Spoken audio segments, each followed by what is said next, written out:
నేస్తం, నా శరీరానికి వయస్సు 60 వచ్చేసిన నా మనసు ఇంకా 16 పసిప్రాయమే తెలుసా. అవే లేలేత ఆశలు, వసివాడని చిగురు జ్ఞాపకాలు, తీయ తీయని కలలు, ఊరించే ఊహలు నా మది దొంతరల్లో ఇంకా అలాగే ఉన్నాయి.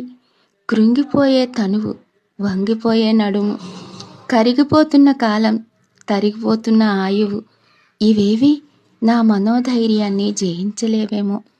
సెలయేటి పరవళ్ళు, కడలి అలల పరుగులు, హిమాలయోన్నత శిఖరాలు, గగన తలపు నక్షత్రాలు నా మనోవేగాన్ని నీతో కలిసి ఆస్వాదించమంటున్నాయి. ఇదిగో నీలినింగిన అలవోకగా పరచుకున్న తళుకుల తారల మిలమిలలు చూడు. చుక్కలన్నీ ఒక్కటిగా కలిసి మనకై మేఘాల తేరును సిద్ధం చేస్తున్నట్టున్నాయి. మీతో ఆసీనురాలినై ఆ గగన వీధిలో ప్రయాణ విహారాలు చేయమంటున్నాయి.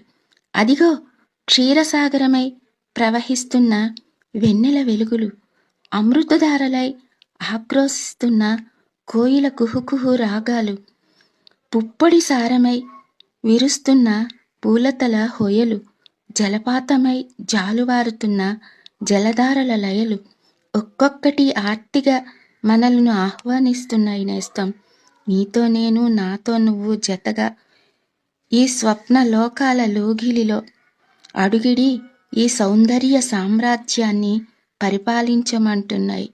చెప్పు నేస్తం, మనస్సుకు లేనిది మనిషికి ఎక్కడిది వృద్ధాప్యం? భావాలకు లేనిది మనసుకు ఎక్కడిది వృద్ధాప్యం? ఆశలకు లేనిది మనకెక్కడిది మరణం? అనుభవాలకు లేనిది మనకెక్కడిది అంతిమ అంకం?